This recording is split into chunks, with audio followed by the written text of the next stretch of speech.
Magandang umaga, Philippine Air Force. Alamin natin ang magiging lagay at taya ng panahon ngayong araw ng Sabado, 18 October 2025. Para sa ating synoptic situation, ang ating minomonitor na bagyong si Ramil ay nag-intensify pa nga into tropical storm category. Ito ay may international name Feng Shen na galing sa bansang China na ibig sabihin ay God of Wind. Ito ay huling namataan kaninang alas 4 ng umaga sa layong 305 km east ng Huban, Sorsogon. Ito ay may taglay na hangin na 65 km per hour malapit sa gitna at may pagbugso na umaabot ng 80 km per hour. Ito ay kumikilos westward sa bilis na 20 km per hour.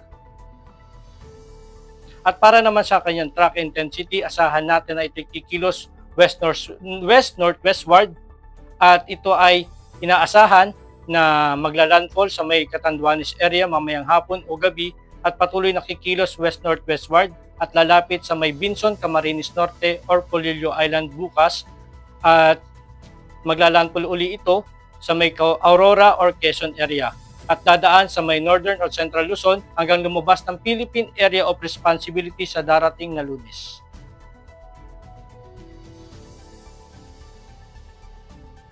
At para naman sa Tropical Cyclone Wind Signal, nakataas ang Signal number 2 sa Camarines Norte, Catanduanes, the northern portion of Camarines Sur. At signal number 1 naman sa Northern Samar, northern portion of Eastern Samar, the northern portion of Samar.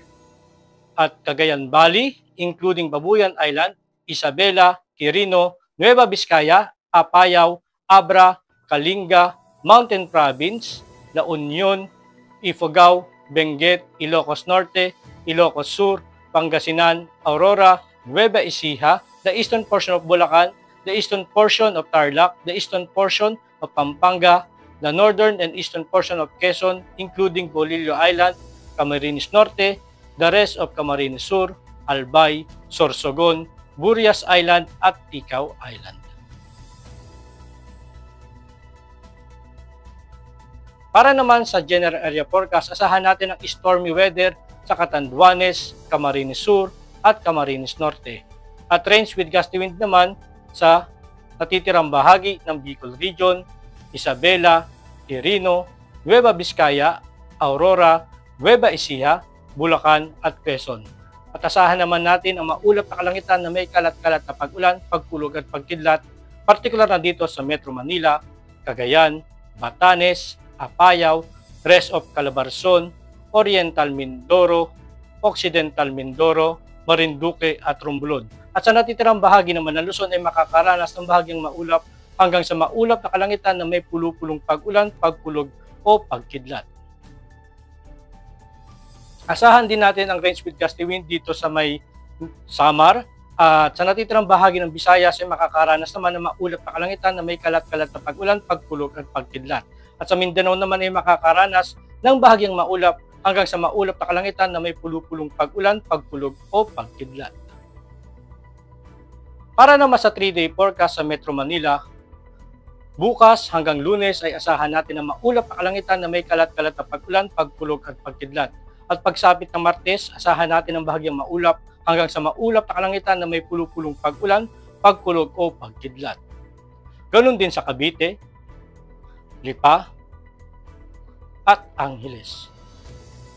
Samantala, sa Puerto Princesa, bukas asahan natin ang maulap na kalangitan na may kalat-kalat na pag-ulan, pagkulog at pagkidlat.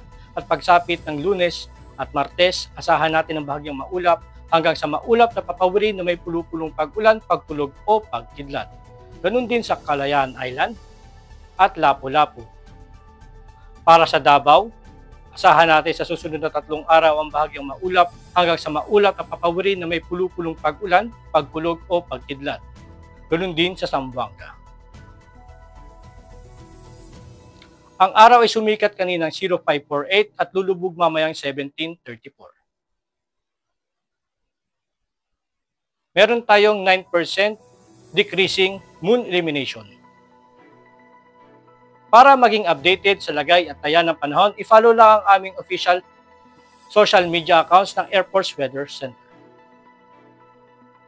At yan lang po na ang ating panahon at sa ngalan po ng aming commanding officer na si Colonel Alvin John Cugador, Pap Jesse, ako si Staff Sergeant Edmar B. Sagadraca Jr., Philippine Air Force, weather forecaster ng Air Force Weather Center. Muli magandang umaga, Philippine Air Force.